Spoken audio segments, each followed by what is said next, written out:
Now the problem with storing the data in variable is it's a volatile data. What I mean is, let's say I have sample is equals to sample text.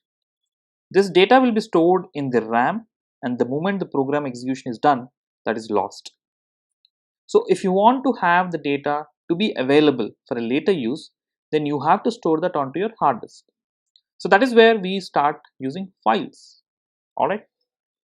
So to define a file, what we can do is, let me take one variable called reader, and we have a function called open. So open will essentially load a file. So let's say sample.txt, then followed by which mode you want to open. So I want to open it in read format. So in quotations, let me give R. So this file has to be available. So let's define that. Sample.txt. This is a sample file. Okay. So this file has only one line. This is a sample file. Perfect. So what we're doing is we're trying to open a specific file. So this will give you the pointer to that particular file. Now after this, to load the content, what we can do is, let me take a variable line. Then on this reader object, we have a function called read. So read will take one line from that text file and it will store it into line. Now if I print this, you get it. This is a sample line. Now what if we have multiple lines, not just one line? So let me go to that file. Let me add.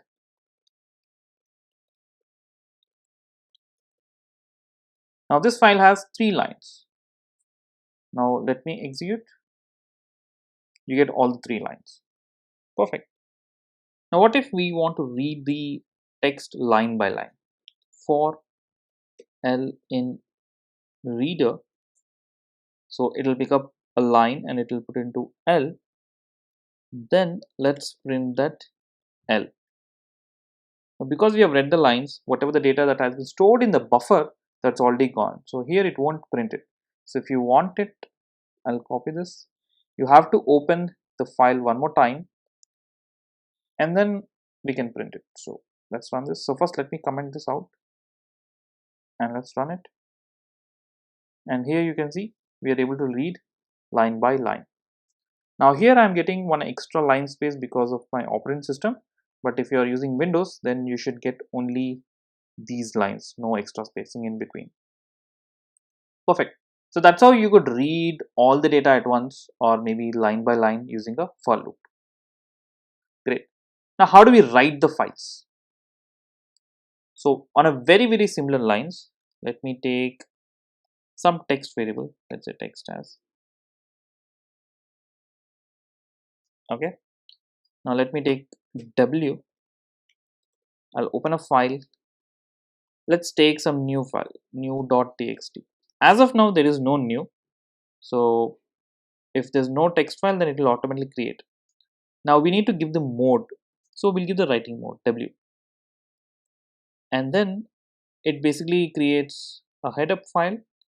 Now W dot write lines function we can use, and you can just put the text over here and you save it. Now if we run it, it's executed, there's nothing being printed.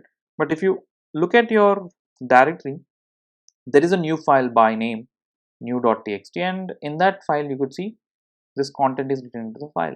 That's what we have given. So that's how you basically write some data into the file. Now based on how you want to read and write, there are different modes. Okay, so this is for the text file. Now if you want to read an image file, there's a format called binary, RB and WB. And if you want to open a file with both read and write, then we use RW or RW plus. So I would highly recommend you to read the documentation once to understand what are the different modes we have.